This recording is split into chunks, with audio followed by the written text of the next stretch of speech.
My name is Sam Vaknin, and I'm the author of Malignant Self-Love, Narcissism Revisited.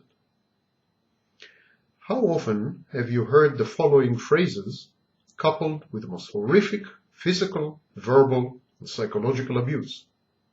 It's all your fault. You made me do it. Or, look what you made me do. Abusers have alloplastic defenses, an external locus of control. Translated into proper English, this means that they tend to blame others for their misfortunes, mistakes, and misconduct.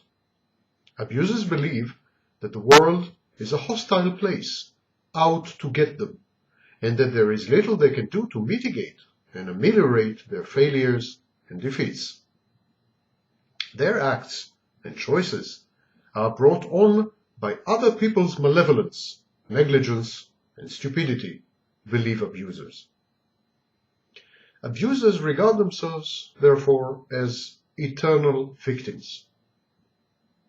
The problem starts when the true victims, often the abuser's so-called nearest and dearest, adopt the abuser's point of view and begin to feel guilty and responsible for the abuser's reprehensible behaviors.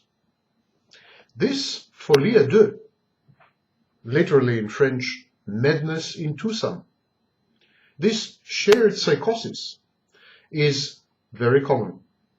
Victims and abusers form symbolic dyads. They abrogate reality, they give up on it, and they share the same delusions.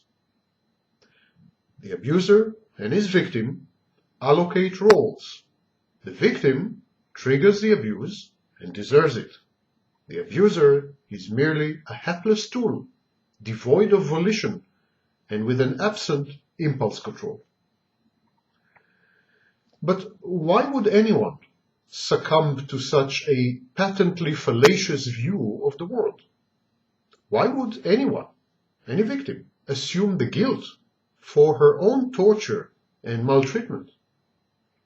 Shared psychosis is a complex phenomenon with numerous psychodynamic roots. Some victims fear abandonment and would do anything to placate their abusive intimate partners. Other victims grew up in dysfunctional families, and they are familiar and comfortable with abuse. Abuse is their comfort zone. Some victims are simply masochistic. They like the pain inflicted on them. Other victims want to make the relationship work at any cost to themselves. Fear plays a big part too. Sometimes the only way not to provoke another onslaught of abuse is by playing by the abuser's rules. So what can you do about it? Start by realizing a few crucial facts.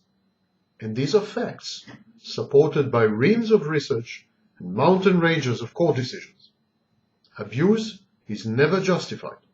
No amount of discord and provocation warrant violence of any kind, verbal, physical, psychological, sexual.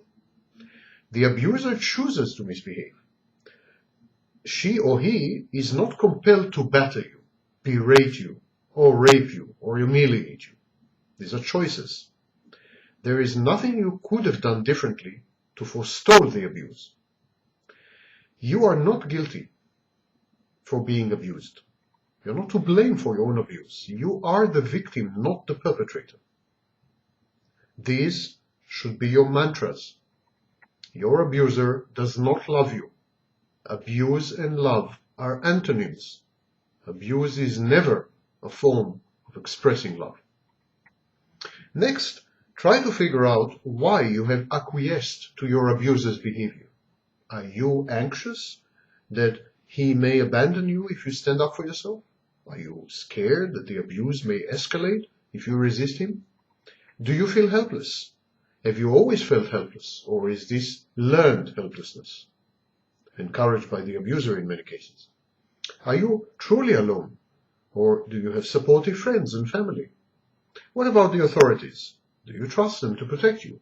And if not, why not? Did you have a bad experience with them? Analyze the relationship. Can you reframe your roles? Are you sufficiently strong to put a stop to the abuse by posing conditions, imposing sanctions, and acting on infringements? Is couple therapy an option? If you have answered no to any of these three questions, you are better off without your abuser. Start looking for a way out. Plan the getaway in detail. And share your intentions with friends, family, and trusted co-workers. Then act on your plan. Remember, the world never comes to an end when relationships do. But abuse can, and very often does, become deadly.